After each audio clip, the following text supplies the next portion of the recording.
Thank you guys all for attending our Zoom call tonight. So I am Jennifer Beeler. I am the Director of Glacier Travel for the Colorado Mountain Club. And our Glacier Travel class is kind of hosting this event tonight. So a lot of my students are quite interested in this. And then we opened it up to the rest of the club. So those of you that are other club members, welcome. If you're interested in glacier travel, reach out to me after this and we can talk about it. But for tonight, we have Anthony Lorubbio, who's the founder and head coach at Recal Training and the creator of the high altitude breathwork training program for mountain athletes. He's a triple certified in breathwork training, including the oxygen advantage, and currently pursuing a master's in exercise physiology. Anthony put the theory and science of breathwork to the test, first on himself in some crazy experiences like the Nepal, no, that one I didn't practice. Matterhorn, the sea level to 14er challenge, then with certified mountain guides, pro athletes, and recreational athletes. Within a year since he's launched to the public, Anthony and Recal have helped over 100 athletes successfully summit mountains like Kilimanjaro, Aconcagua, 8,000-meter peaks, and more. So after living a full-time on the road for 2 years in his camper truck, he named Sandy. He recently settled in Boulder and with his partner, oh, that one I didn't, Monica, yeah, Monica. She's Polish, yeah. And their husky mix Luna, who I got to meet, who was quite adorable. And his dream trips are going to Nepal and Abladabam, and then breathing through his nose, which I've never been able to do, but maybe after tonight I might be able to do that while actually walking uphill.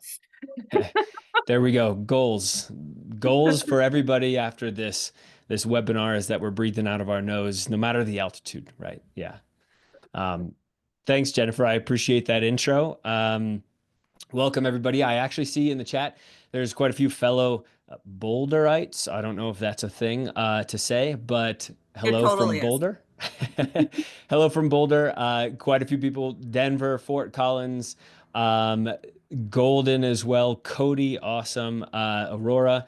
So thanks for sharing some things. I see there's quite a few people not even with an expedition coming up, and this is maybe for pure educational purposes, but I'm excited to see what you do with this knowledge once you get out there in the mountains. And I know, Jennifer, as we talked about, some of your students have big climbs like potentially Rainier, permit pending. Shasta, I think, was maybe another one.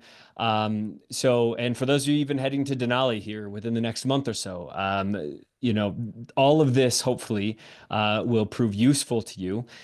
Welcome, though. This is the Breathwork Training for Mountaineers webinar. I am excited to be here with you.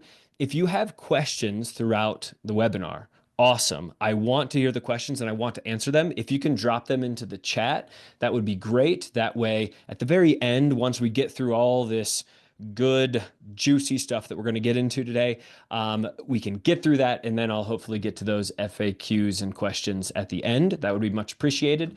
And please do continue to introduce yourself here in the chat. That would be awesome as well. All right, let's get rolling here. So I like to kick things off this evening, I guess. It's pretty late this evening so far, with just a little example article that really positions, I think, the conversation that we're going to have tonight. And that is an excerpt from an article in Sweat Science column within Outside. Some of you may be familiar with the writer Alex Hutchinson. He's written books on endurance kind of across the board. And what he says in this article is when you head to altitude, you have to breathe more deeply and more frequently to compensate for the scarcity of oxygen in that thin air up there. That means the muscles that you use to inhale have to work way harder than normal. In fact, those muscles consume 15 to 30% of the total oxygen that you actually inhale at altitude. And those muscles can eventually get tired. So training these muscles should prepare you to handle the extra workload of breathing at altitude. This is one of the big pieces of this puzzle of breathwork training for mountaineers that we're going to address tonight, is how to actually strengthen some of those muscles. We're also going to talk about how to simulate a hypoxic condition for your body to then make adaptations. We're also going to dive into what exactly mechanically efficient breathing actually feels like and what you can do to hopefully channel that and bring it into your everyday life as well as your pursuits on the mountains. So, our agenda for this evening, pretty straightforward, I hope at least, but it's jam-packed. And that is, we're going to talk about the challenges that your respiratory faces at altitude, what exactly breathwork training is, what the research literature says about it. And I know in one of our pre-webinar calls with Jennifer, she had mentioned that some of you on this call might be wanting and willing to learn some of the deep science of this. So I did pack some of that in here, hopefully still in a digestible way for everybody. But we are going to dive into some of the deep science behind breathwork training. And then we're going to do some breath assessments. So you're going to actually walk out of here with an idea on how you breathe yourself and some of your own habits. You're going to get a taste of the training. And also you're going to get an idea of where you can actually go from here. I will just give a little bit more insight on exactly who I am, this talking head in front of you this evening. I am Anthony Lorubbio from Recal, as talked about before. I am the founder of the company.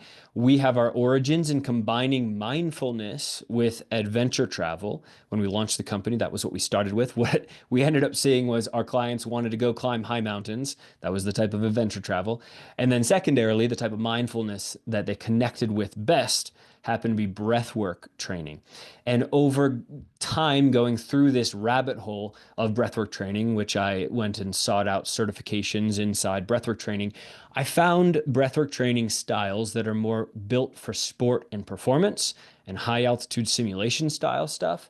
And that ultimately led us to this point of launching the high altitude breathwork training program.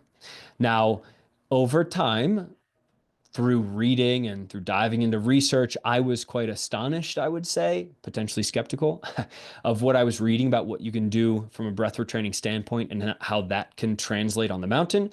So I started to do some funky little experiments on myself, is probably the only way to say it. That started with something called a nasal marathon, where I am not an endurance runner. I had never run more than 6 miles, I think, at a time in my life before training for a marathon. The type of training that I did was only breathwork training. I wanted to test out what type of endurance adaptations you can make using breathwork training. And then when I ran the marathon, I taped my mouth shut and I breathed only through my nose.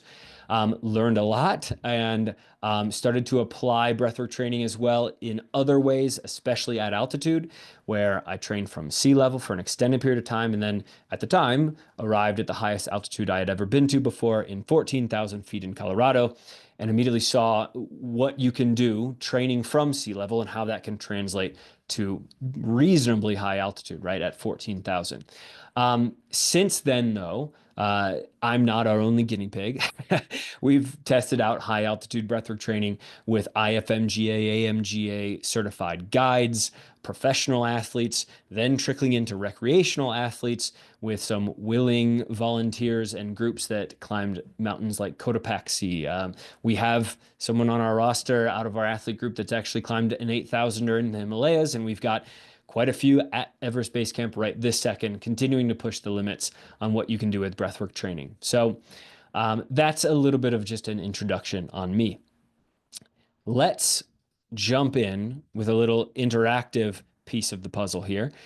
And that is, let's do a breath assessment. This will be the first of 3 breath assessments that we actually go through today.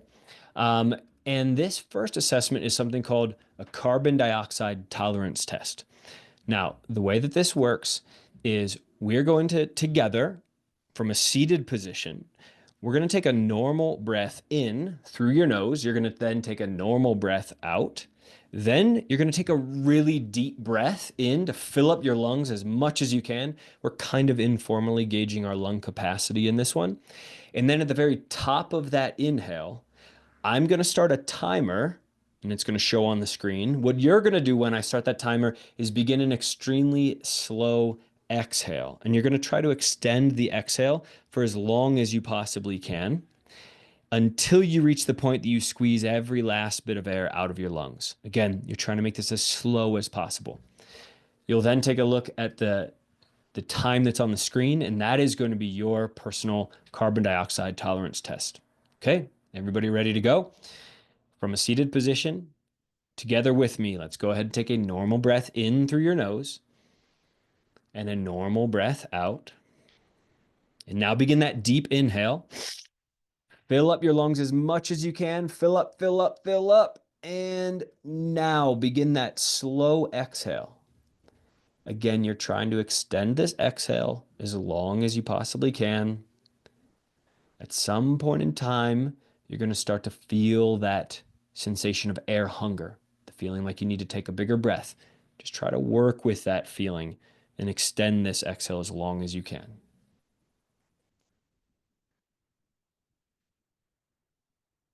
Maybe even close your eyes. Just try to relax and let the air just trickle out of your nose or your mouth, whatever you're exhaling with here.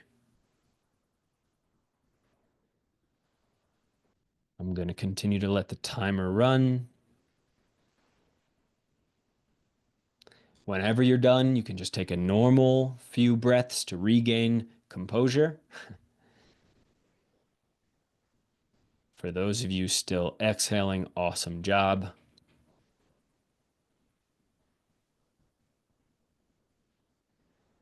I'll let the timer run for 5 more seconds. And we will conclude that carbon dioxide tolerance test. So right away, out of the gate, you might be wondering, all right, Anthony, how good was my CO2 TT, carbon dioxide tolerance test? You might also be wondering, all right, what are the other assessments? Let's go, and how can I actually improve on them? My answer to you is slow your roll. Stick around and find out the answers to those questions. We've got 2 more assessments coming up, and we're going to actually go through, and I will coach you through at least one exercise and how you can actually improve on that assessment score. I'll also give you an idea on what exactly your personal score means. Okay. So let's dive into what challenges that you face at altitude. And when I say challenges, I'm referring to specifically the respiratory system here. Okay. I want to make a disclaimer. I'm not a medical doctor. I'm not yet the exercise physiologist, a master's degree holding student that Jennifer mentioned in my intro that I am pursuing. But I do happen to have a very thin sliver of the pie sort of knowledge in this realm of altitude and what happens to your physiology. And this is what I'm going to be addressing this evening. But as always, I recommend before heading off to altitude, consult your doctor, see what things you need to watch out for your personal health. So from the respiratory system standpoint, let's talk about 3 things that happen when you arrive at altitude. One thing that you might notice right out of the gate is an increase in your ventilation, which is just another word for saying our respiratory rate, how many times we breathe per minute. The second thing that you might face and not notice here, this is happening kind of behind the scenes, is an increase in your hemoglobin concentration. That specifically refers to your red blood cells, those oxygen molecule carrying blood cells that you have going throughout your body. This takes time, and that time is typically referred to as acclimatization. It's a part of the acclimatization process. And the third thing that happens at altitude as it relates to the respiratory system is typically people experience a decrease in oxygen saturation, specifically in the blood, but also potentially in the muscles as well. And what that decrease in oxygen saturation typically leads to is also a decrease in your aerobic power or your VO2 max, your maximal oxygen uptake capacity. Some of you may be very familiar with those metabolic sort of metrics like a VO2 max. So these are 3 key things, challenges, as I like to say, that people oftentimes face when they arrive at altitude. So great. We just listed some challenges. What exactly does breathwork training have to do with each of these challenges?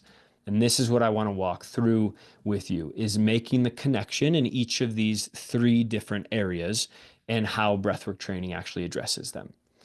So I look at breathwork training when I say I also mean we here at Recal look at breathwork training as having 3 different sides to it. The first side that we address when it comes to breathwork training is your mechanical efficiency. And that can directly relate to the increase in ventilation challenge that somebody might face. The second side of breathwork training that we look at here at Recal is high altitude adaptation style of breathwork training. And how do we actually simulate a hypoxic environment, for example, or even a hypercapnic, which means high carbon dioxide environment, which would be simulating moving your body a lot at one point in time. And then the third side of breathwork training that we look at is respiratory muscle training. This is kind of a big juggernaut. This is what Alex was referring to in that Sweat Science article that I referenced here at the beginning, respiratory muscle training. And that can help offset some of that decrease in oxygen saturation and that total oxygen uptake capacity that you have, especially when you're at altitude. So let's drill into each of these three sides of breathwork training, shall we? From a mechanical efficiency standpoint, what breathwork training can do for you is actually begin to fix some bad habits and improve the efficiency of your breathing, right? And when I say efficiency of your breathing, what I'm specifically referring to, and if there's like one thing that I want you to take away from this webinar, there's a few things, but this is definitely tops on the list. It's mechanically efficient breathing translates to breathing through the nose, especially at altitude and when you're trekking or climbing, breathing fully in the lungs, and then breathing low in the lungs as well. This is where the majority of your gas exchange or diffusion actually happens, is in the lower part of your lungs. Think NFL. No, I'm not talking about the NFL draft, which is tonight. I don't know if some of you are Broncos fans. I'm a Browns fan. I'm from Ohio, which is a whole nother story. I'm talking NFL, nose full and low. When you're at sea level or at rest, you may have seen me, if you follow some of our content, you may have seen me reference nose slow and low. That would be at rest and at sea level. But in extreme altitude, I want you to think nose full and low with each and every breath. Now, what you can also do with breathwork training are a few other amazing things. You can eliminate the impact of dead space with each and every breath. That's basically the space along the tract that air goes into your lungs that's underutilized or unutilized at all. You can also increase your lung capacity and then through mechanically efficient breathing, actually use that full lung capacity that you have. You also can engage the muscles that are designed to do your breathing, like your diaphragm muscle and your intercostal muscles. And I'm going to talk a lot more about those muscles here in a little while, especially when we get into the respiratory muscle training side. Then lastly, we can eliminate overbreathing. In other words, hyperventilation, which actually does your body a disservice when it comes to oxygenating your body. And I'll touch on that science a bit deeper here in a little bit as well. So this is that first side of breathwork training. No other side matters unless we have the mechanical efficiency side of the equation handled. Let's look at a quick bit of literature. This is kind of referencing that deep science I talked about. Jennifer mentioned that some of you on the call actually might appreciate some of this stuff. So I brought it in and hopefully we can digest some of this stuff together. Let's look at a study that looked at what mechanical efficient breathing can do specifically to your oxygen saturation levels, SpO2, when you're on the mountain. So in this study, healthy quote unquote lowlanders, it's not fair to those living at sea level that we call them low, but I didn't see anybody in the chat living at sea level, so cool. I'm amongst us highlanders, I guess. Anyway, these lowlanders climbed on an expedition and they measured their SpO2 at 4,600 meters and 5,400 meters after and during, before, during, and after 15 minutes worth of slow, deep breathing. And here they did slow. I like to call it full, just for clarity's sake in how we coach it. But as a result of just changing the way that somebody breathes when they're actually on the mountain at that type of elevation, what they found was that their SpO2 levels increased, or in other words, they decreased less, right? Because we're heading downward. They decreased less than the control group by on average between 7.6% and 9.3%. Just by changing the way that you breathe, you can actually keep your oxygen saturation levels up higher. And we'll talk about how that we can maintain good, proper breathing, especially when we feel like we're dying up there at altitude. I'll get into that here actually next. But just know that this is what you can do just by changing the way that you breathe. So let's zoom out. That was the first side of breathwork training. Let's look at the second side, which is high altitude adaptation piece of the puzzle. There's a very specific type of breathwork training protocol. And by the way, I just want to make a note for those of you throwing questions in the chat. I think it's amazing, and thank you for those. I love the questions, and I will get to them here at the end. We'll be able to slot a little bit of time for that. So thank you. Keep them I'm coming. making copies of them. Okay, thanks, Jennifer. Um, so there's a specific type of breathwork training protocol, in other words, exercise, called intermittent hypoxic hypercapnic training. This is what people generally refer to as high altitude simulation. And using this type of protocol, you can do two really special things. The first one is you can actually, from anywhere in the world, you can simulate those hypoxic conditions and create adaptations in your body, which will increase the hemoglobin concentration in your blood. You'll actually increase your red blood cell counts. And subsequently to that, you can actually then increase your VO2 max. You've got more oxygen carrying capacity within your blood with a higher hemoglobin concentration. The second thing that an exercise like this can do for you is it can increase the carbon dioxide tolerance, specifically referring to those chemoreceptors that you have in your respiratory centers that actually trigger that feeling that you need to breathe. That very out of breath feeling is a result of carbon dioxide. 99 times out of 100, it's not a result of low oxygen. It's actually a result of carbon dioxide going up. That's when we exhale, we're exhaling carbon dioxide, right? Through this style of training, you can increase your tolerance to that carbon dioxide, which then can allow you to feel less out of breath, which then can decrease your RPE for the fitness nuts in the room. Maybe you know this. This is your rate of perceived exertion. Endurance, an individual's endurance, is very closely tied in the research to somebody's perceived exertion. If we think that we're exerting ourselves hard, and breathing is very closely tied to how we feel that we're exerting ourselves, then we can actually, if we think we're not exerting as much, we can go further. It's tied to endurance in that way. And then lastly, we can prevent overbreathing, which again is what I referenced earlier. There's just to touch on that science for 1 second here. There's a unique element where people may think that they're actually getting a lot of oxygen into their body and into their muscles, for example, when they're breathing fast and hard. And the opposite is actually true. There's a special effect called the Bohr effect, B-O-H-R, which basically means that the oxygen molecule that you get into your lungs and it gets swooped up by the hemoglobin, a protein in your red blood cell, and then distributed throughout your body, that hemoglobin and oxygen molecule have a certain affinity, a certain connection level to each other. In a higher pH environment, meaning a more alkaline environment, that connection is very strong. And therefore, the hemoglobin doesn't really release that oxygen very easily. A pH of a higher level, more alkaline, is a result of somebody overbreathing. If you offload carbon dioxide, your pH goes up, you become more alkaline. That means your oxygen is stuck onto your hemoglobin. It's not getting off and out of the blood and into the muscle tissue and the organ tissue that obviously need it when we're moving at altitude, right? Now, to the contrary, if we can increase our carbon dioxide tolerance, we then won't feel that urge and need to breathe off CO2 so much. That will result in the pH maintaining at a level that's slightly lower, and therefore that affinity, that connection between the hemoglobin and the oxygen is a little bit less. Therefore, the oxygen actually can get distributed throughout your body.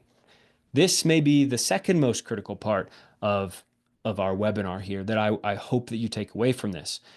A good carbon dioxide tolerance, which is why we did that breath assessment a little bit ago, and we'll talk about how that really plays into the bigger picture. A better carbon dioxide tolerance can mean you feel less out of breath, and you're actually going to oxygenate your body more efficiently by not breathing so often, right? Let's look at the literature on this piece of the puzzle here, specifically that intermittent hypoxic hypercapnic training that I referenced earlier, otherwise known as IHHT. and its impact on hemoglobin concentration and VO2 max. In this particular study, these test subjects, while training at sea level, did 30 to 45 minutes worth of IHHT training 3 times a week for 8 weeks.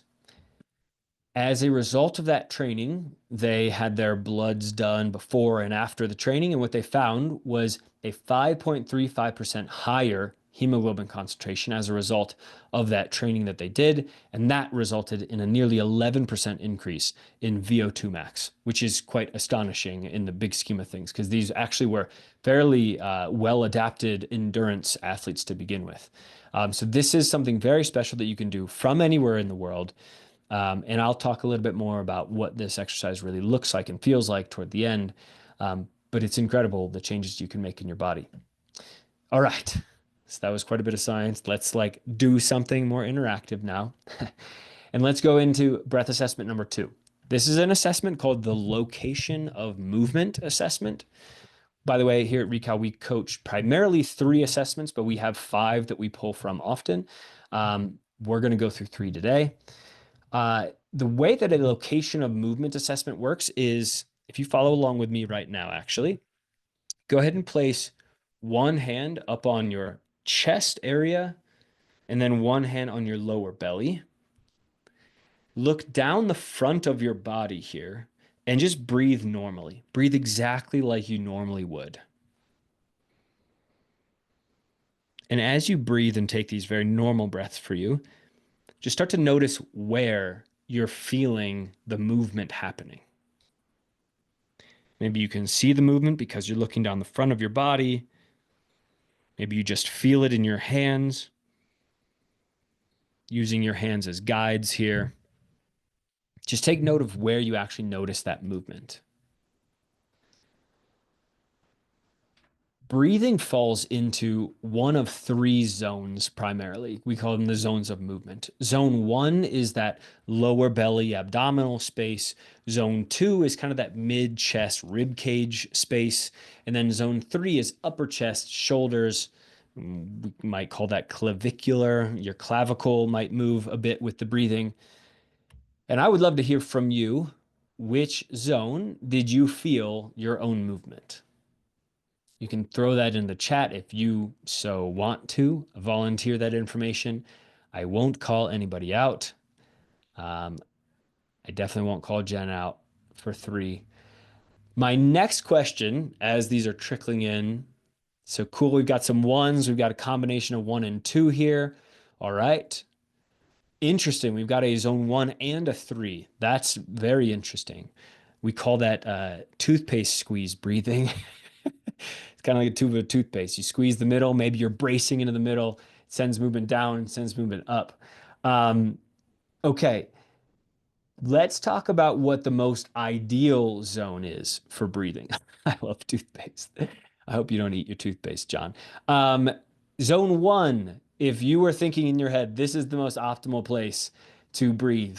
Zone 1 is your magical answer here. If you're getting a lot of zone 1 breathing, that means you're sending air low into the lowest part of your lungs, which most likely also means you're engaging your diaphragm, which is a dome-shaped muscle kind of at the base of your lungs. It flattens out on a contraction or on an inhale, and it domes kind of back up on an exhale. That means you're probably using that muscle, which is great for your breathing. You're also getting oxygen low into the lungs, into those bottom branches of your bronchi, which those bottom branches 17 through 23 are where most of your gas diffusion actually happens. So we are looking for primarily zone 1 breathing. Maybe some zone 2 is okay. If you notice a lot of zone 3 movement here, let's talk. Now, it's okay, and we can change those habits through some proper training. All right, so that is our breath assessment number 2. Let's get back into where we were before. You may recall looking at this, the buffet platter of the 3 challenges that one may face in the respiratory system at altitude.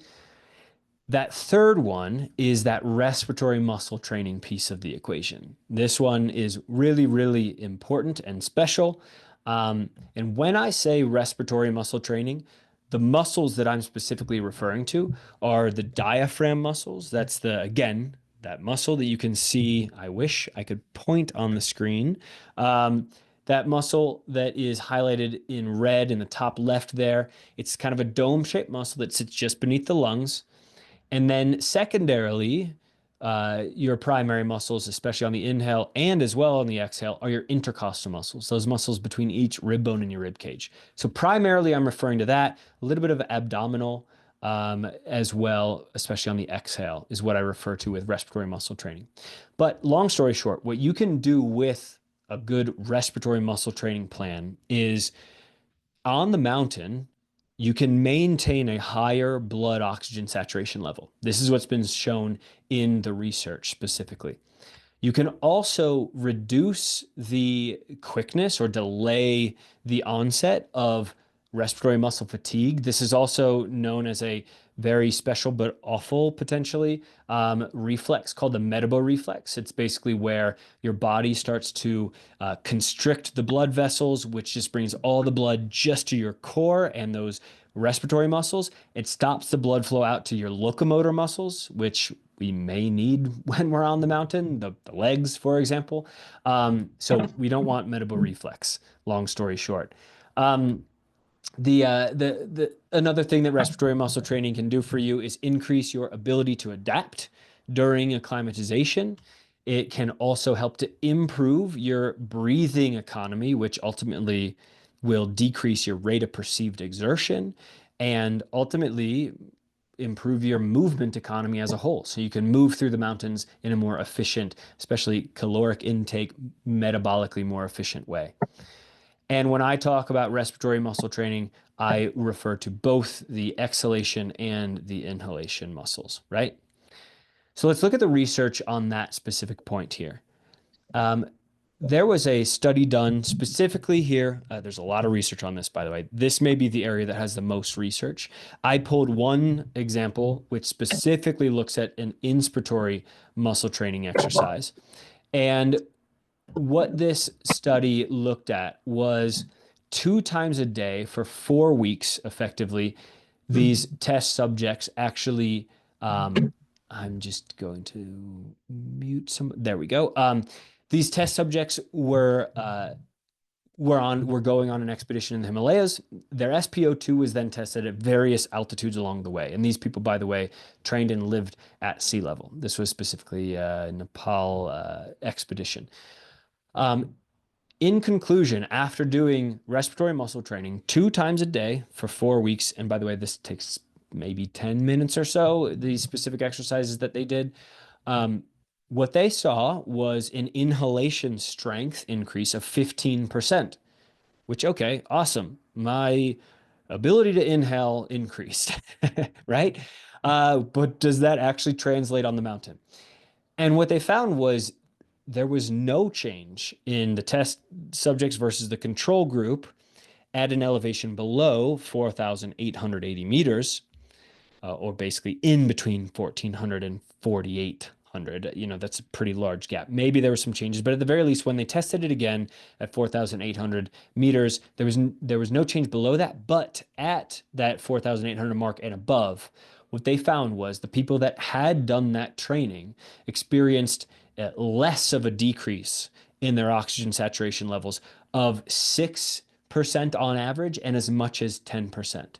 Again, this is really significant. And if I tie this to that first study that we looked at, where all you need to do there is change the way that you breathe to a more mechanically efficient way, you can regain 6 to 9% oxygen saturation. Then here, if you actually train your muscles, but not even changing the way that you breathe, you can reel back in 6% on average oxygen saturation levels. You can see, obviously, this really starts to add up to a majorly beneficial thing to do before arriving at altitude. So this is all great, right? Like we've got the science and that's cool. And this is the type of stuff that when I was getting deeper and deeper into the world of breathwork training and through these certifications, I read and I was like, awesome. It all looks good on paper, right? How do we, bring it out of the lab, so to speak, and into the real world where we can actually package something into a training program and then see the results of it on the mountain itself. And that is where we ended up launching the high altitude breathwork training program. Specifically here, we launched a 5-week program, which might sound short to many of you. That is true. A lot of other mountaineering fitness programs are at the very least 8 weeks, oftentimes 12, maybe even 16 to 20, 24. We did this 5-week program just to concentrate on that pre-acclimatization block of fitness. That last 5 weeks before somebody goes on an expedition, we can actually make a lot of adjustments just in that time window. There's obviously more benefits if you have a longer time frame to work with, but this first training is that 5-week program. Since our launch about a year ago, and getting into the hands of some of the people that I mentioned before, now at this point, we've had hundreds of clients that have actually used the breathwork training in their fitness training and then applied it on the mountain. We've had people run in some high altitude endurance races, things like the Leadville 100, Bear 100. Oh gosh, a bunch of the ultra marathons. We've had people trek at Everest Base Camp, climb Cotopaxi, climb Rainier, climb Aconcagua. We had a bunch of people do Aconcagua this past year. And then, like I said, we've got a bunch of people at Everest Base Camp right this second, hoping to apply that breathwork training in just the next couple weeks there. So it's been quite exciting since we launched it. We've got some features in the media and all this sort of stuff. So, all right. That is what we've done by taking all that science out of the lab and into the real world. Let's continue on by doing some of the breathwork training together now. So this is going to be probably our most interactive part of our webinar. And I know I'm throwing a lot at you. I just want to make this the most impactful hour that I possibly can. Let's finish now those breath assessments. Let's come into breath assessment number 3. This one is going to be the most challenging of the breath assessments that we do together. So get yourself a little bit mentally prepared here. The third breath assessment we're going to do is called a maximum breathlessness test. Now, the way that this test works is instead of from a seated position, we're going to stand up. Those of you that actually want to participate here, you don't have to. You'll stand up. What we're going to do is take a normal breath in and then a normal breath out. You're going to pinch your nose and hold your breath. And then we're going to begin walking. And while walking, I want you to count the number of steps that you take. Go for as long as you possibly can on that one breath hold after a passive and relaxed exhale. We're not going to squeeze the air out on that exhale, just a normal passive exhale. And we're going to pinch the nose, but you're going to walk as long as you can, counting the number of steps. And when you get done and can't go any further, this will be your maximum or near it at least. You'll stop, take a mental note on those number of steps, and then you'll kind of walk your way on back to your computer screen, phone screen, whatever you're watching this on. Secondarily, I am going to be keeping a timer just so you have a kind of a secondary measure. So for those of you joining in on this, again, from a standing position to begin, make sure you've got enough space to be able to walk in a circle or back and forth in a hallway or something like that. If you can't do that, you can walk in place. That's okay as well. Just really exaggerate your steps in that case. So for those joining, standing up nice and straight, relaxing your arms to your side, kind of mentally preparing yourself. With me, go ahead and take a normal breath in through the nose and a normal breath out. We're going to do one more little breath here together. Take a normal breath in, normal breath out. And after that passive exhale, pinch your nose, hold your breath, and begin walking. I am starting the timer. Don't forget to count your steps.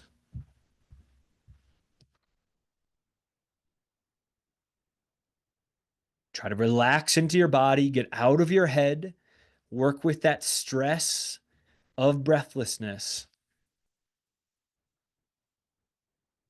And whenever you can't go any further, take a mental note of the number of steps that you walked, and come on back. Whew. For those of you that want a little breathwork protocol to offload that carbon dioxide very quickly, we can do a physiological sigh. It's a double inhale through the nose and an exhale through the mouth. So take a fairly full inhale through the nose. Pause just for a moment, sniff in again, giving yourself a jolt of air, and then exhale through the mouth. Let's do that one more time. Inhale, pause, sniff, exhale. That's a little trick to be able to offload that CO2 very, very quickly. You can use that on the mountain. Just don't do more than 3 of those in a row. We don't want to throw off the CO2 O2 levels and the pH balance of the blood too much. All right. Again, that was called a physiological sigh. If you want to ask me about that later, you definitely can. I want to show you now what your scores might look like in a general scale kind of thing. I did not make this scale. I have to credit Oxygen Advantage here, or maybe I should discredit them because you probably don't like the words of dysfunctional breathing if in fact you're in that rung of breathing, right? Um, so Bolt score, ignore that. We didn't do that assessment, but look at the CO2 TT and look at the MBT here on the screen.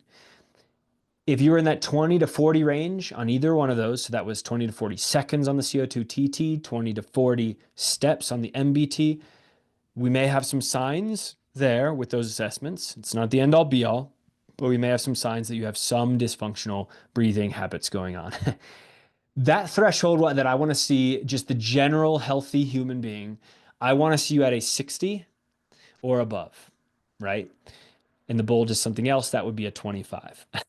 It's okay if we suck today. It's all good. I'm going to show you some exercises and how we can actually improve.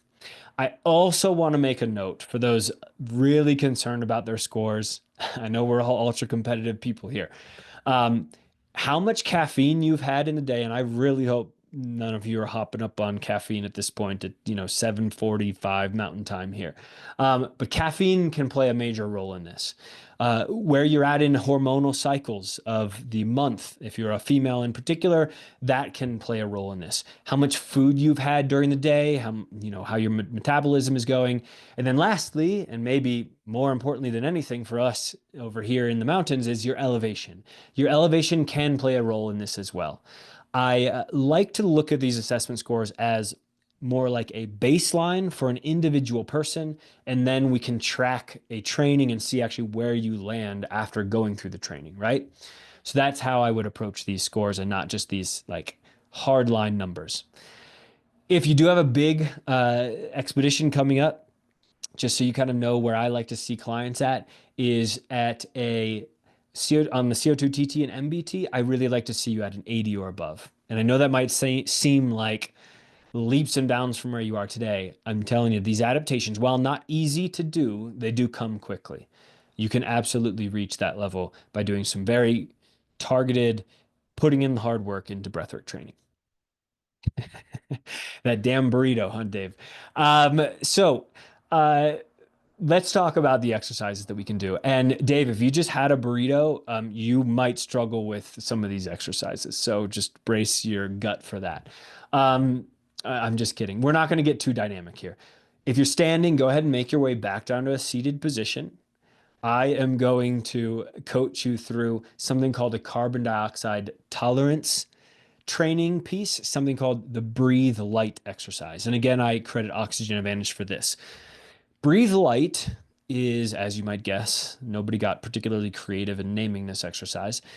It's an exercise where we breathe lighter than we normally would. And the way that I want to coach you through doing this is take your pointer finger, put it just beneath your nose, just resting on your upper lip. Do your best to relax your shoulder. I don't want a lot of tension in the shoulder here. But if you relax your finger there, take a couple of normal breaths in and out through your nose and notice the air as it touches your finger there, resting beneath your nose. Maybe you notice some cooler air coming in, and then maybe some warmer, more humid air coming back out.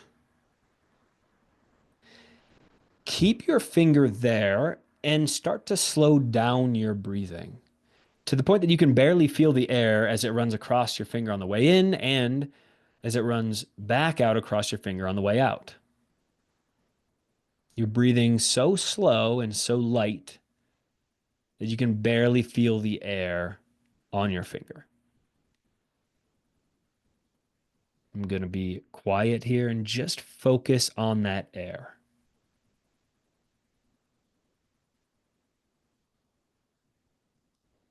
After a certain amount of time, depending on your carbon dioxide tolerance, you might start to feel that feeling of air hunger, that feeling like you need to take a big breath, right? That feeling of air hunger is what we're trying to channel in this exercise. So let's stay here for the next 30 seconds or so. Try to control your breathing very slow in and out and embrace that discomfort of air hunger.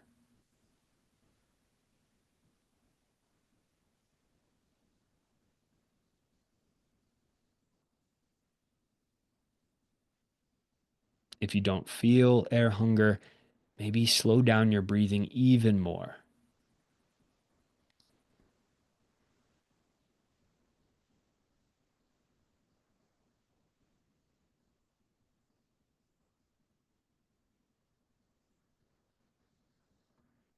Stay here with me for just 5 more seconds. 4, 3, 2, 1. Good. You can release your nose, breathe normally here. I don't want to do those physiological sighs this time around, though, to offload that CO2, because again, we're actually trying to train our CO2 tolerance here. So that's one exercise that you can do to start to build your CO2 tolerance, which can directly relate to those breath assessments around carbon dioxide tolerance. But more importantly than anything, it can enable you to change your chemoreceptor sensitivity to CO2, which will result in you feeling less out of breath when you're exercising, when you're on the mountain, when you're pushing yourself from an endurance standpoint. And if we can feel less out of breath, we can maintain better mechanically efficient breathing, which will obviously then oxygenate our body more efficiently. You can see how all these things kind of work together, right?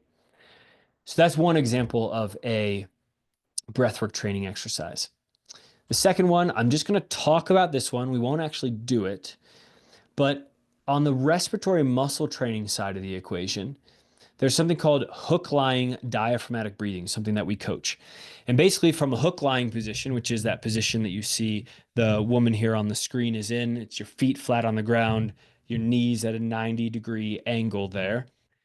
That kind of opens up some alignment between our lungs and our diaphragm. And it also creates a bit of gravitational pull on the side, well, front really, but it kind of flips the diaphragm on its side there. If you take strong inhalations in that position, and you can actually even make it more challenging by blocking one nostril to create air resistance, and then you could maybe even add some weight or a resistance band around your bottom part of your rib cage there by the diaphragm. By adding that resistance, you can make it more challenging. And by breathing strong inhalations there, you'll start to train that diaphragm and strengthen it, right? Which again, that's that primary inspiratory muscle. And one of the big reasons, again, why inhalation muscle strength is so important, especially at altitude, is that up at high altitude, the air is thinner. And when we say thinner, it just basically means it's lower pressure, right? Gas moves from a high pressure space to a low pressure space, right? That's the way that gas moves, obviously.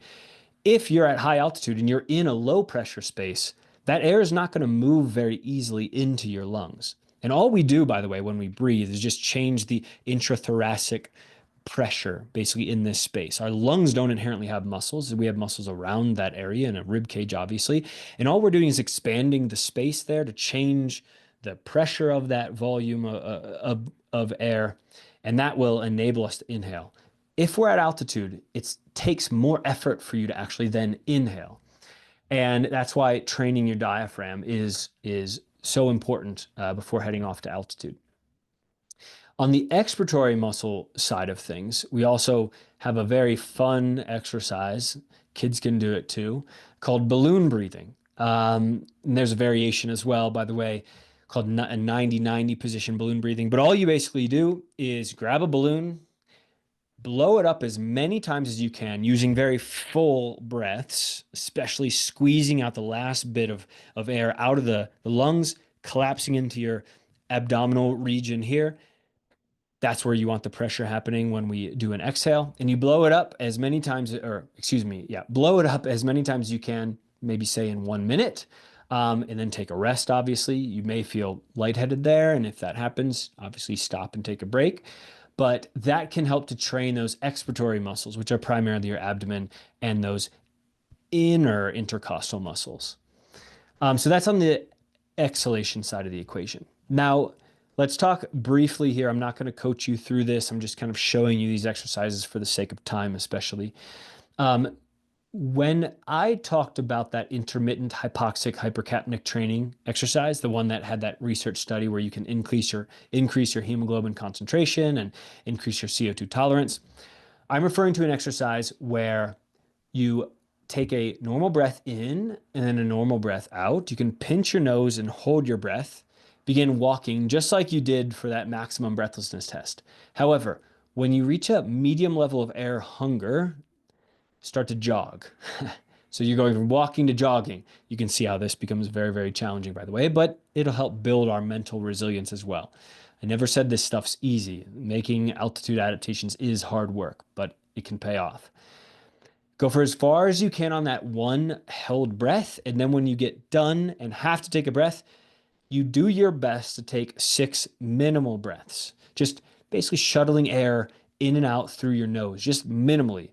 That's going to actually engage the diaphragm. It's going to contract. We're going to help build that diaphragm muscle as well. But really, we're also building mental resilience and we're building CO2 tolerance as well. And then you kind of go into natural breathing pattern for a little while and then can repeat. You can do that maybe 5 times or so. So I know this is a lot of info on one slide. I basically just described that to you. Walking on one held breath into a jog, take 6 minimal breaths, and then take normal breaths to recover. So those are some exercises that you can do before an expedition or before you head off to whatever endurance thing you want, or if you just want to be a better breather when you're training at sea level, that's fine as well. But what about not in a training fashion? How can we breathe better when we're on the actual mountain? And so I'm going to talk a little bit about some of those protocols that we coach for that specifically. So number one, we talk about how to actually breathe, period. This, I already kind of hinted at that once already. It's nose full and low. That's going to be your most optimal breathing on the mountain.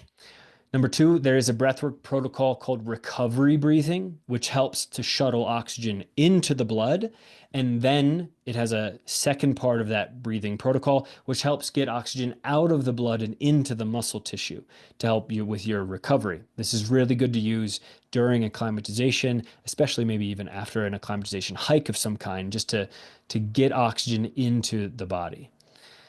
And then lastly, if you're seeing signs of acute mountain sickness, we've got a protocol called AMS breathing, which has a couple different levels of it that you can actually do, which again can help combat some of those symptoms that you might be facing with AMS.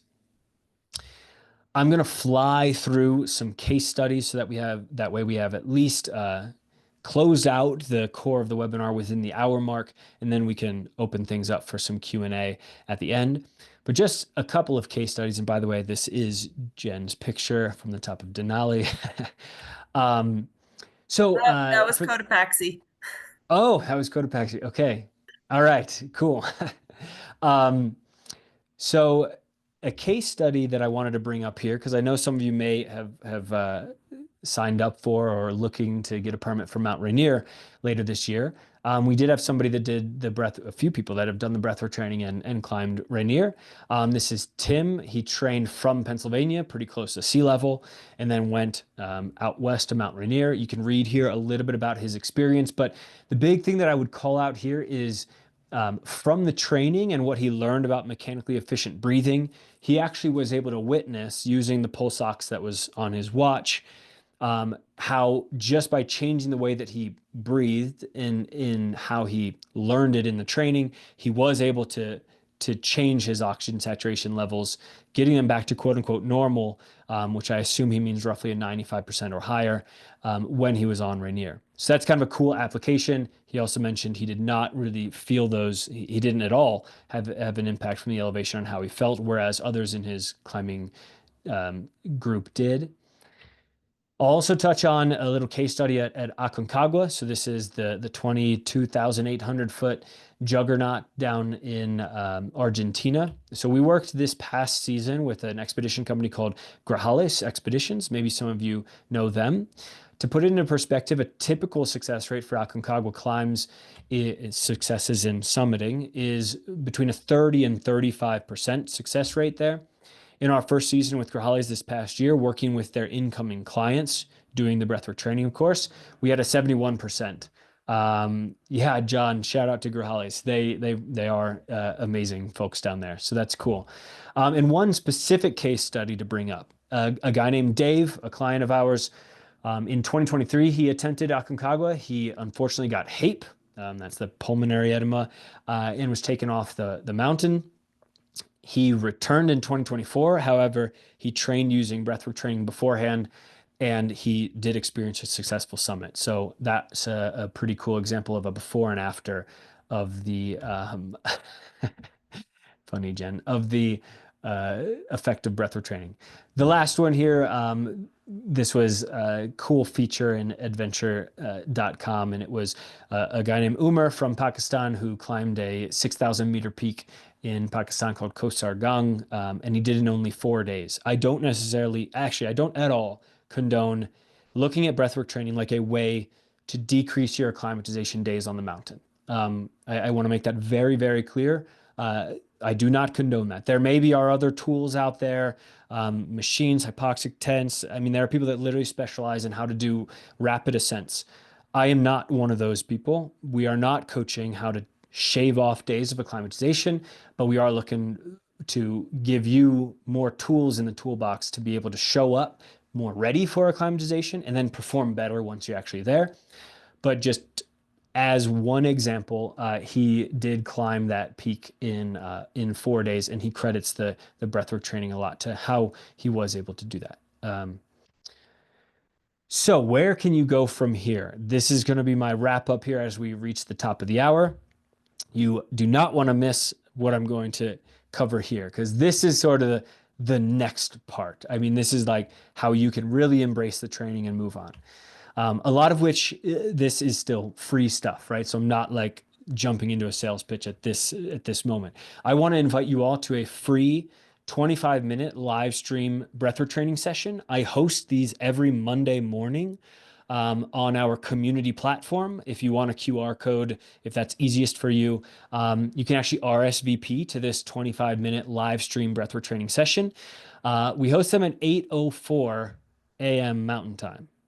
Does anybody want to take a shot in the dark on why we choose 8:04 exactly to start our breathwork training? I'm going to see if answers come into that as I move right along. I referenced this already, and that is our community platform. We do have a platform where we put on a ton of free stuff, live stream training sessions, a bunch of exercise videos, because I know breathwork training is new. It's not in the norm. If I were to say, hey, do 20 lunges, I think you know exactly what I'm saying. If I say, hey, do 120 exhale pulsations, you might have no idea what I'm saying. We do a lot of those. It's 8 minutes and 4 seconds in the world record holding breath. No, that's unfortunately not it. And also, the record of breath holding underwater is that magician who did like 16 minutes. One of you out there might correct me on that, which is totally nuts. David Blaine, thanks. So that QR code that you see on the screen here, that'll send you right into the community platform. I would love to have you in there. We've got nearly 100 members in there already, and we just launched that platform just recently. And oh my gosh, I'm getting some dings. It must be some of you all already jumping in, which is really cool. So we host a lot of free stuff there. I am now going to answer why we chose 8:04. That happens to be the 29,031st second of the day. And yeah, I know this is really cheesy, but that obviously is the height of Everest. So in the number of seconds, the height of Everest equals when we do our breathwork training sessions. All right. Now there are paid training plans, which is that 5-week training plan that I talked about. There's 3 ways that you can train using high altitude breathwork training that we offer. The biggest, most robust version of that would be a personal training package. And that is an $875 package that would include actually our online video course, which is the next tier down. And by the way, our most popular offering, which is the online video course. You get all the videos, all the demonstrations, and week by week, we guide you through the 5 week training. That personal training package actually gets me coaching you through customizing things, actually making a plan for you tailored to whatever expedition you've got. And we have 3 different calls together throughout your 5 weeks. The video course doesn't include calls, but you've got videos and it's on our community platform just embedded in there. It's really cool. But we also have an affordable option too. We want to make this as accessible as possible, and that's at that $75 mark in a self-guided version. You basically get a workbook and you follow through with that. By the way, the other versions of the training also include that workbook as well. We do also have things on the Training Peaks app for those of you that are on that app and actually want to use it there. And I think somebody in here Ralph, I think you mentioned that you have the breathwork training program on Training Peaks, which is really cool. So that's awesome to see that you have that. So we're embedded in Training Peaks as well if you use that app for your fitness training. I've got a couple of special offers though for everybody that actually spent the last hour and oh my gosh, it's 8:04. That's kind of cool. Too bad it's not the first 29,000th second of the day. But anyway, for those of you here with me today, if you do want to invest in that online training program, again, that's at 275. If we've got 5 of you together that come in together and book that training, I'll host 3 coaching sessions with you all. So it's kind of like you get me in a personal training sort of package, and I'll actually coach you through 3 different sessions during the 5 weeks. So just a special offer out there to everybody if you want to take advantage of that. That QR code there that you see goes to a custom web page that I created just for you all, recaltravel.com/CMC. Obviously, everybody knows, I think, why it's CMC.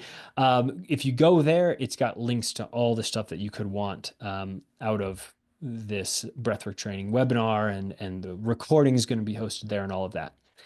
Obviously, I have that offer of joining that free training session on Monday this coming week. And then, of course, if you want to know, including the other assessments that we have as well, is your breathing expedition ready? We can really dive into some of the details with you. You can book a 20-minute assessment with me, and we can talk about where you can take the training. And that's totally free. And there's a sign-up calendar option on that web page as well. I will leave you with one last quote here from I guess I can call her a friend at this point, but we did just meet in a business sense, I guess, prior to this, getting into breathwork training, and that's Lisa Thompson. Some of you may know Lisa. She's the second USA woman ever to summit K2, and she says about the training program. As both a high altitude climber and a coach, preparing others for mountain adventures, I can't overstate the value of the Recal breathwork training program. She has seen the program work on a lot of her athletes. We've even co-coached some athletes to climb some incredible mountains. And yeah, it means a lot that she has that to say about what we've done to hopefully make the mountains more accessible and make your experience on them better. I'll open up to Q&A now. So we may want to go first questions in that fashion. So first in, first out. That would be FIFO for some of you accountants out there. Could you please add me to the CMC landing page? Yeah, Ralph, I will take note of that, and I will do that. So absolutely. Okay, the 3 altitude effects. So it's interesting. I'm going to butcher the technical name, but you talk about diamox, right? Acetazolamide, right? So it's interesting about that. That is designed to actually increase your respiratory rate. For those of you that have actually done that before, it basically throws off. It adds is it carbonate? Bicarb. It adds bicarb into the system, which changes the pH of your blood, which actually then makes you feel like you need to breathe more often. And you might notice a byproduct of that is that you pee more often because your body's actually trying to eventually get rid of that bicarb, which, by the way, happens fairly naturally on the mountain anyway, by that increased breathing that sort of automatically happens in the body. But this sort of supercharges that. So here's what I would say. An increase in respiratory rate is a really interesting part of the puzzle. I say that it is there's nothing quote unquote wrong with breathing more when you're at altitude, as long as, and this is such a key, as long as you're breathing in a mechanically efficient way, because there's so many people that actually breathe in an inefficient way. They're upper chest breathing. They're pulling on muscles that are their secondary or peripheral muscles related to breathing, and they actually start to tax other muscles, which eventually really kind of brings down how much energy resources that they have to put out toward their overall expedition and actually climbing the mountain. But also, you're just wasting the breath theoretically if you don't breathe in a mechanically efficient way. So I don't have any opinion, and I'm not going to act like a doctor and make any sort of like suggestion on yes, Diamox, no Diamox. I'm not here for that. What I am here to say is that an increased respiratory rate can be bad if you're not breathing in a mechanically efficient way. And that's why, from a non interventional way, I want the breathwork training to be able to untap for you mechanically efficient breathing. And then maybe even naturally, we don't even need to have an intervention like a drug or something on the mountain. But if you so choose to do it that way, and some of you may have experience with this already, that's fine as well. I just want you to get the most even out of the extra breaths that you're taking, if that makes sense. Um, so this is a really interesting question, Kim. And that is, how does asthma impact or not impact this? So, asthma is, for all intents and purposes, it's an inflammation of our airways. Oftentimes also called bronchoconstriction, constriction of your bronchioles that your bronchi that actually then restrict how much air can then flow and get the oxygen into your lungs. And there are a lot of things that cause that. Obviously, as kids, oftentimes we have asthma, but as adults, more often we're having asthma quote unquote attacks as a result of exercise. So exercise induced asthma, or in other words, exercise induced bronchoconstriction. Again, the answer to that question is if you can train your carbon dioxide tolerance to the point that you're actually breathing through your nose at higher levels of intensity, you can then, on that incoming air, you can humidify the air and warm the air, especially if we're talking about cold mountain air. One of the reasons why somebody faces an asthma attack on the mountain or exercise-induced bronchoconstriction on the mountain is because those airways become inflamed because that cold air getting immediately directly injected into the lungs, not going through our paranasal sinuses, right? Going directly into the lungs. That cold, dry air is going to dry out those bronchioles and then they become inflamed. And as your body's automatic, almost survival responses, it constricts everything. And that's that feeling that we get of that crazy asthma attack, right? But if we can maintain nasal breathing, and one of the best ways to try to maintain nasal breathing is through good CO2 tolerance so that we can maintain nasal breathing and not have to take big breaths in and out through the mouth. Again, we can warm the air, we can humidify the air on the way in and get that air ready to be processed, so to speak, by our lungs and hopefully prevent that bronchoconstriction onset. Great questions. Kim, you also asked, how does the hip belt of a pack impact breathing? This is a beautiful question. That is a positive, Kim. Here's why it's a positive.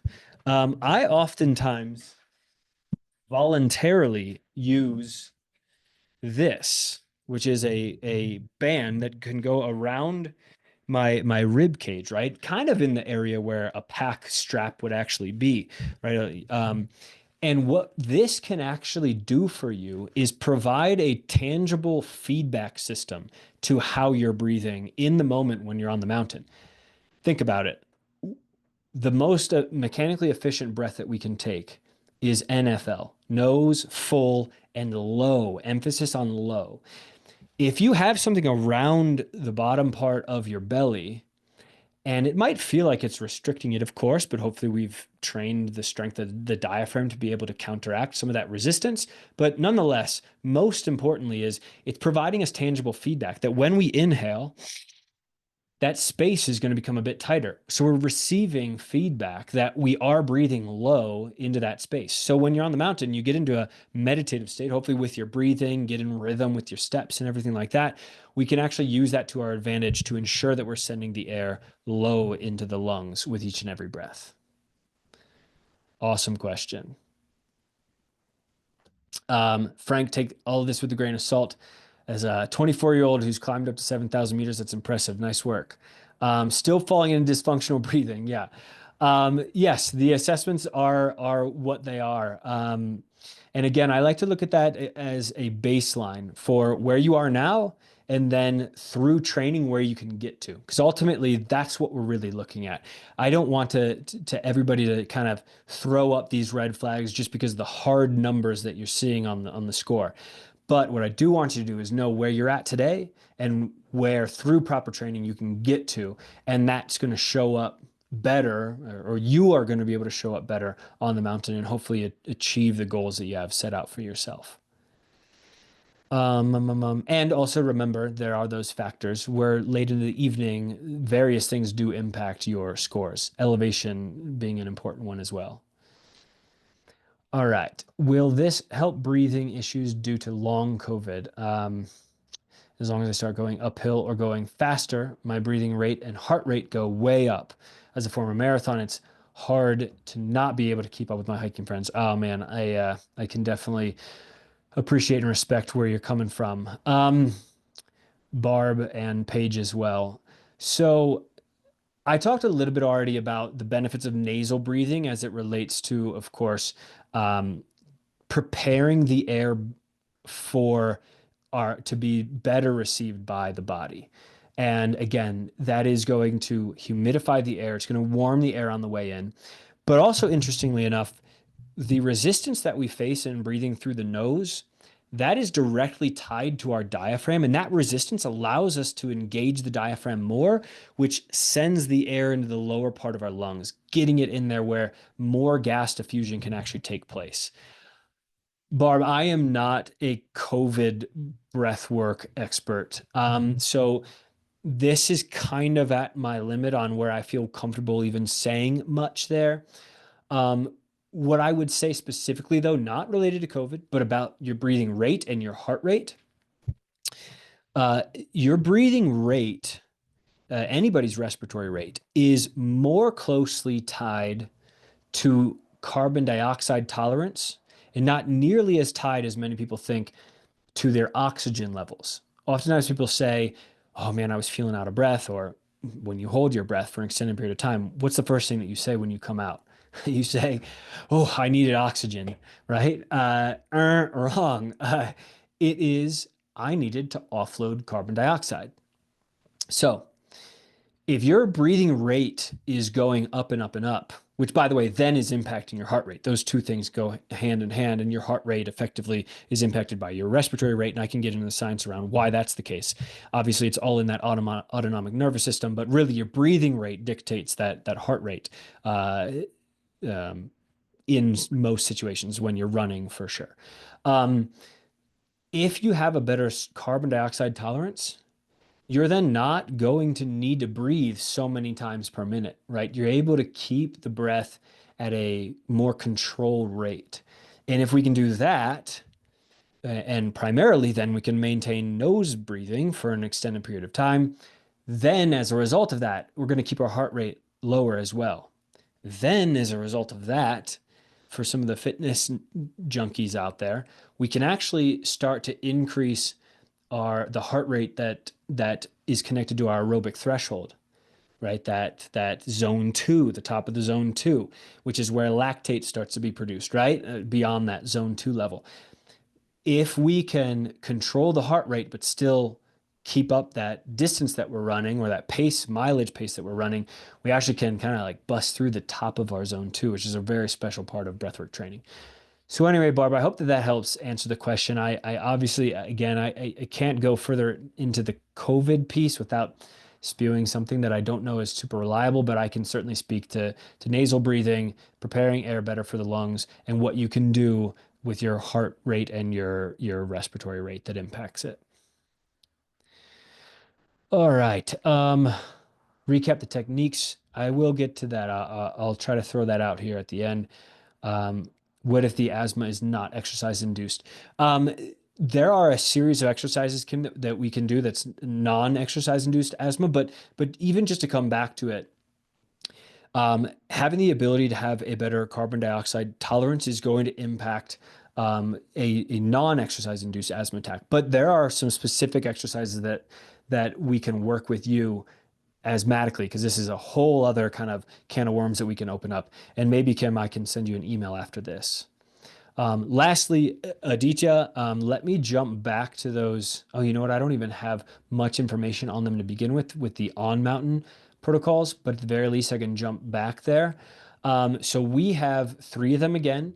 Number one, just how to breathe, period. And I give you a lot of advice on that as part of the training, but it starts with NFL, nose full and low. Recovery breathing is a combination of controlled hyperventilation breathing and then going into breathe light. So we breathe a lot, get our oxygen saturation levels up. That brings up our blood arterial SpO2, but we want to get the oxygen out of the blood and into the muscle tissue. So let's shuttle it then out of the blood into the muscle tissue by doing what? By breathing light. Because if you remember, if we get CO2 levels back into the blood, it drops the pH of our blood. And according to that Bohr effect that I talked about earlier, that decreases the connection level between the oxygen and the hemoglobin in the red blood cell. And therefore, that oxygen can leap off of the hemoglobin and out into the muscle tissue. So we're kind of like interplaying between SpO2, which is oxygen saturation in the blood, and SmO2, which is blood oxygen, oxygen saturation levels in the muscle tissue. So we want both, and that's where recovery breathing really comes into play. And then the last one, AMS breathing, is kind of a variation of recovery breathing, but it is, again, getting blood oxygen saturation levels up through some controlled hyperventilation, then going into some slow breathing, and even through a couple of very short breath holds and things. But that is also on our community platform as well. It's embedded in there, and that would be a place to be able to find some more information on these on-mountain protocols. I'm going to zip here to the end. Once again, I will email everyone a link to this recording and other resources that we have, including that Monday live stream RSVP link, the training plans, etc. as well. But I just want to thank you all so much for coming. Really appreciate all your time. I want to end with a couple of dog photos, of course. That's my Luna on the right. And Jen, you probably recognize those dogs on the left. Hopefully you're okay with me showing that photo. Oh yeah. Okay. Yeah. Proud dog mom there. I again, we'll just wrap up here. Jen, thank you so much for the opportunity here. Thank you all for showing up and giving me your attention. I really am grateful. Have a good rest of your night. This was fantastic. Thank you so much. And if anyone needs anything, you can reach out to me and I can get a hold of Anthony for you, or he'll also be emailing all this stuff. And I'm hoping we can do more of this with the CMC in the future. That's right. I would love to.